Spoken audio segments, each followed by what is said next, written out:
The lesson which we are going to discuss is classic studies on leadership and leader behavior. So, by the end of this session, you will be able to know the significance of behavioral approach to leadership. You will be able to gain insight about classical studies on behavioral leadership, which includes the Ohio State University studies, the University of Michigan studies, and managerial grid. As you already know, dear students, leadership is process of social influence through which an individual enlists and mobilizes the aid of others in the attainment of collective goal. So, leaders enable groups ranging from small teams that can be an organization, institution to entire nations to function as productive and coordinated wholes. Effective leadership is so powerful that it transforms people's goals and ambitions, even their identities, and replaces self-oriented behavior with group-oriented behavior. Not surprisingly, the study of leadership spans social psychology, political science, and the organizational sciences. Leaders have enormous influence over their followers. Leaders make decisions for their followers and shape the course of their lives and even the type of people they are. And so, followers are focused on how effective their leaders are, how they are elected, how they are appointed and deposed, and whether they lead good or for evil. Now, just try to recollect your own experiences in your school or college, how you used to perceive your class leader or monitor's behavior.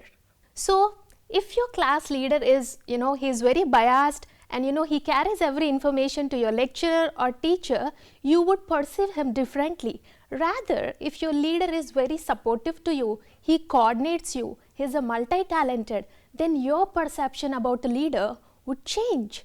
So now, let's see what is behavioral approach to leadership. In trait approach to leadership, what did you learn? You learned that particular set of traits are required for an individual to be a leader. So people who make effective leaders have a right or sufficient combination of traits. So to put it simple, let me say the purpose of trait theory was to separate leaders from non-leaders. So on the basis of traits, but trait theories do not offer explanations between the relation of each characteristic and its impact on leadership. So some of the traits may describe a successful leader, but predicting successful leaders on the basis of traits alone is not a correct approach. Now, these drawbacks of trait approach made researchers shift their focus on behavioral aspect of leaders. So, I hope you got clarity like why we again emphasizing and talking about leadership, but this time we are talking about a behavioral aspect.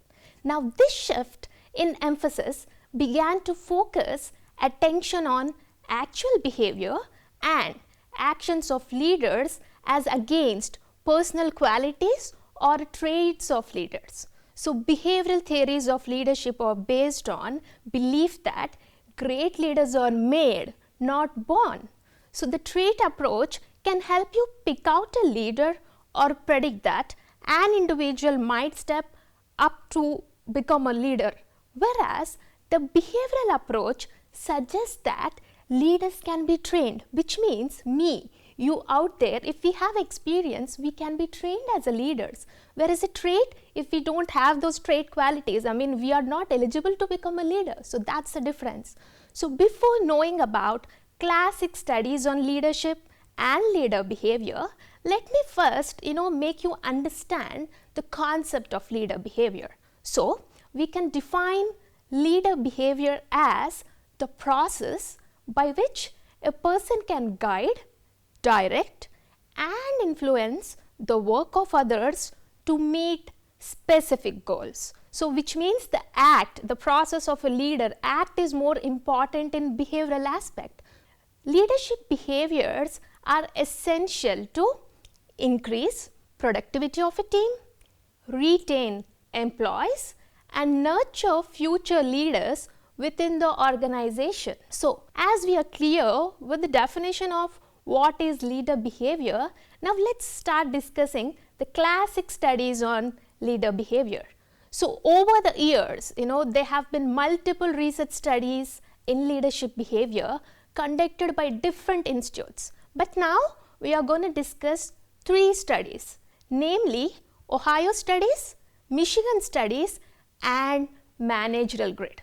The terminology used for the outcomes of the studies might vary, but the essence by large remains the same. So now let's discuss the first one, that is the Ohio State University studies. Around late 1940s, a group of Ohio State University researchers under the direction of Ralph Stottgill, they began an extensive and systematic series of studies to identify leader behaviors associated with effective group performance. So 2 questionnaires were developed by Ohio State researchers to measure these dimensions of leader behavior. So the leadership opinion questionnaire is one scale, that is can be called as LOQ, and the leader behavior description questionnaire, that is LBDQ. So the LOQ is designed to measure leaders' perception of their own behavior. So what leader thinks about himself. Whereas LBDQ, it have almost 150 statements, measures the perceptions that subordinates have about their leader's behavior. I mean, what subordinates think they measured, and also what leader thinks about himself has also been measured. So their results identified 2 major set of leader behaviors. Those are called as consideration and initiating structure. Now, consideration is a relationship oriented behavior of a leader.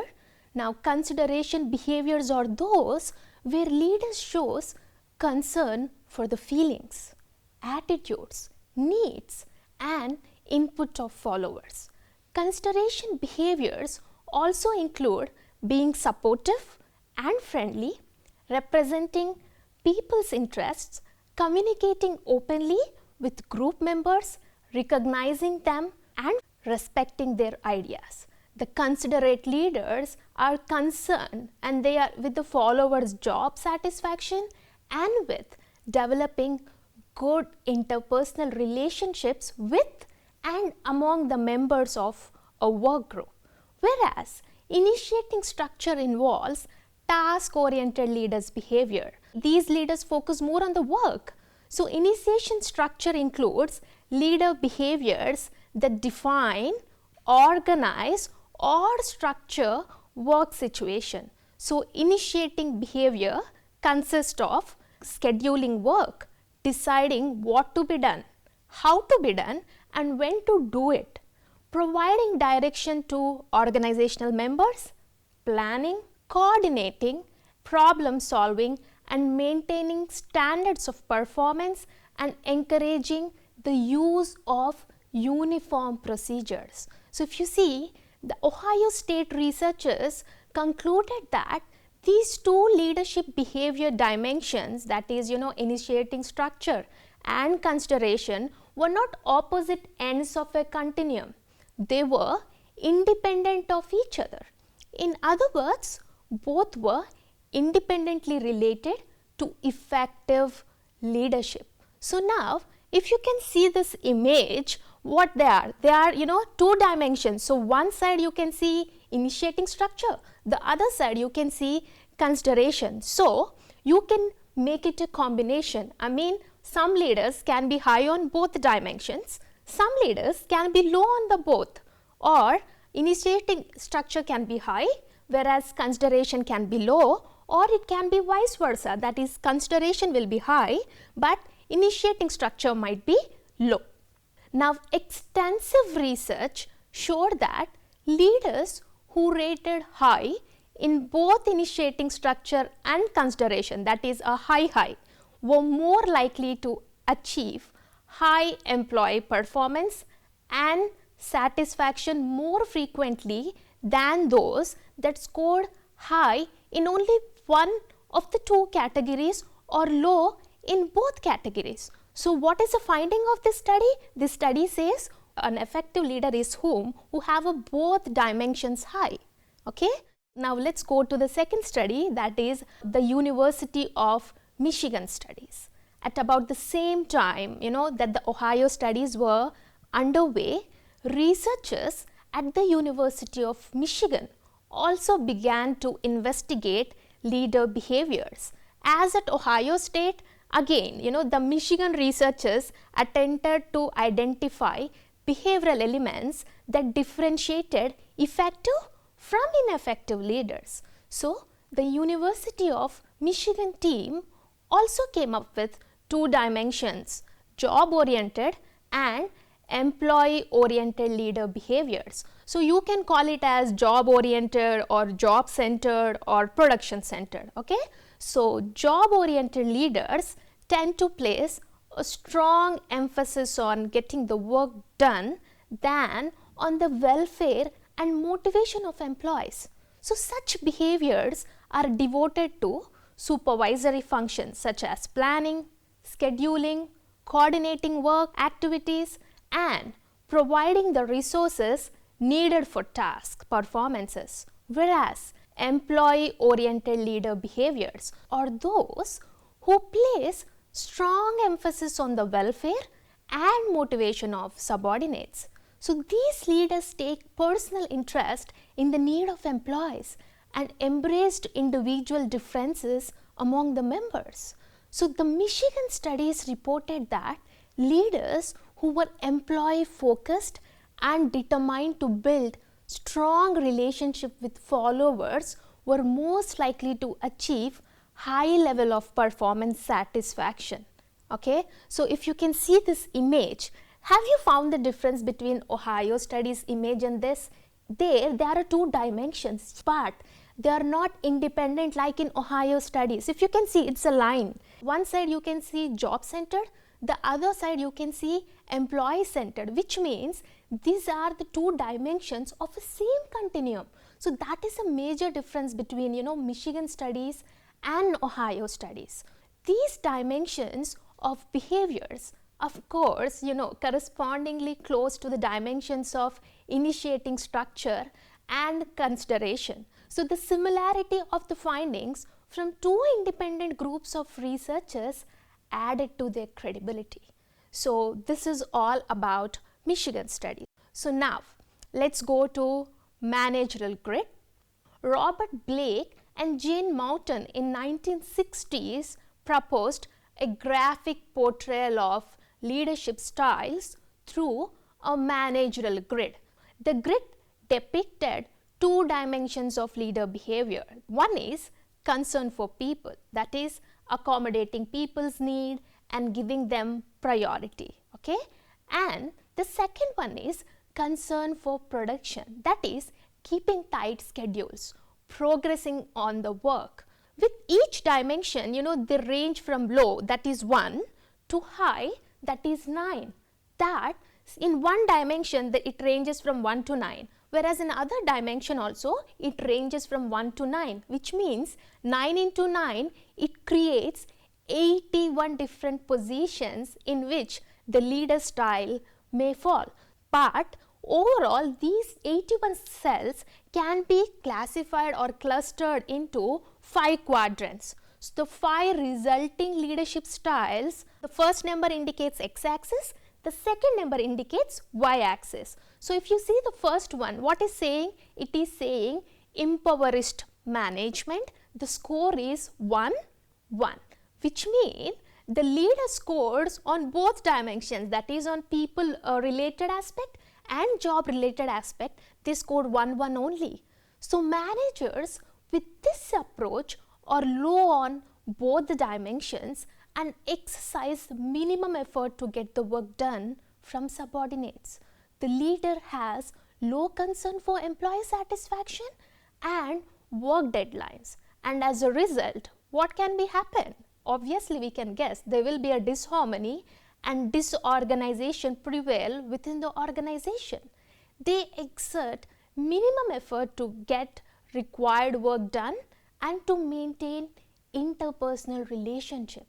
The leaders are termed ineffective, wherein their action is merely aimed at preserving their job and seniority, and they're least bothered about the other aspects.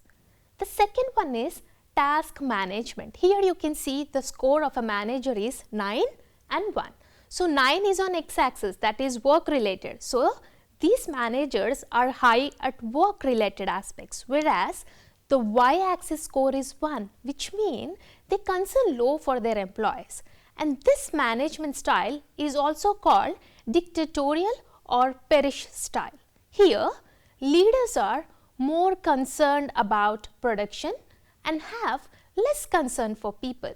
So the employees' needs are not taken care of and they are simply a means to an end. The leaders believe that efficiency can result only through proper organization of a work systems and through elimination of people wherever possible. Such a style, yes, of course, can definitely increase the output of organization, but in short run, due to the strict policies and procedures, high labor turnover is inevitable. Turnover means the exit of employees from an organization will be higher. I mean, more employees might leave the organization in less time. So that is nothing but labor turnover. And the third style is middle of the road. As name itself is indicating, the leaders score 5 and 5. So this is basically a compromising style wherein the leader tries to maintain a balance between goals of company and needs of people. The leaders does not push the boundaries of achievement, resulting in average performance for organization. Now this is essentially a compromising approach in which the manager tries to avoid conflict with subordinates whilst pushing for moderate production. The major downside of the approach is the danger that neither employees nor production needs are fully met. So both the parties are not satisfied. So now there is a fourth quadrant, that is a fourth style, which is known as country club style. So as the name is fancy, as the name it indicates, the score here is 1 and 9, which means these leaders score low on task, but they are very high. I mean, they focus very high and they are good employee pleasers. So this is a collegial style characterized by low task and high people oriented, where the leader gives thoughtful attention to the needs of people, thus providing them with a flexible and comfortable environment. The leader feels that such a treatment with employees will lead to self-motivation and will find people working hard on their own. As a consequence, the primary emphasis of country club managers is given to people rather than to work outputs.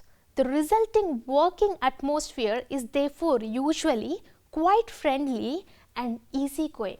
However, a low focus on task can hamper production and lead to questionable results. Now come the fifth style, that is team management. As you can see here, the score is 9 and 9. So this style is characterized by high people and task focus and has been termed as most effective style according to Blake and Mountain. The leader feels that empowerment, commitment, trust and respect are the key elements which will automatically result in high employee satisfaction and production. This approach relies heavily on making subordinates feel that they are constructive parts of organization by encouraging teamwork and commitment, involving them in decision making and showing respect and mutual trust. Later, Blake and his team created two more additional managerial styles apart from these 5, which are often considered to be combination dependent on situation of the previous 5. These two are known as paternalistic and opportunistic style. So, in paternalistic style, managers are described as switching regularly between country club and task management leadership style. They are often supportive and encouraging, caring for the needs of individuals within their team whilst simultaneously being very defensive of their decisions. So, have you found the difference? So, they are also defensive. They will generally not delegate any true responsibilities for tasks and will not consult on decisions with team members, but will instead dictate the terms of a role. Whereas, opportunistic style, the managers can be, they can be found across any of the managerial grid depending on the situation. So, these leaders favor their own individual needs, moving from quadrant to quadrant on the grid to align themselves with a style which will suit them at any one time. So, anyway, I can say, they are a bit manipulative and will utilize their flexible managerial style to get what they need from individuals at that time. So, the managerial or leadership grid is used to help managers analyze their own leadership style through a technique known as grid training. So, this kind of training is still offered to managers to know what is the style, and they can make some alterations in their behavior. A training is provided aimed at basically helping leaders reach to the ideal state, that is 9 and 9. So, this is a third studies, that is managerial grid. So, these 3 things typically reflect the perspective of behavioral approach to leadership.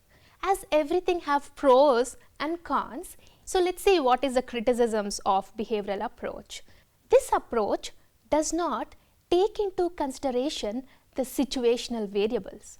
A particular leadership style may be effective in one situation, but it may not be so effective or ineffective in other situation. In fact, the situation determines the effectiveness of a particular leadership style, is it not?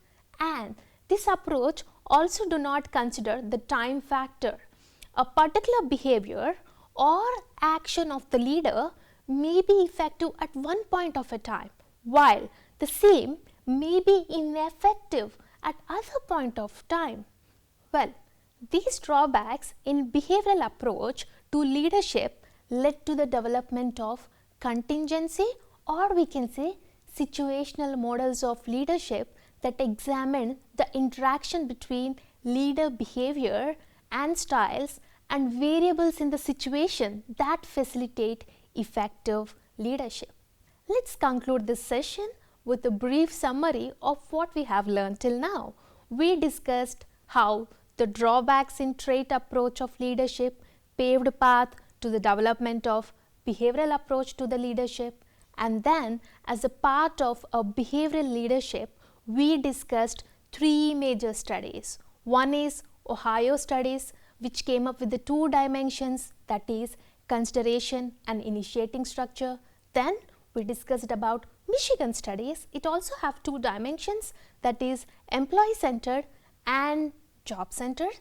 Then finally we discussed about a managerial grid, which have 5 broad dimensions, or we can say managerial styles, that is impoverished management, task management, middle of the road management, country club management and team management.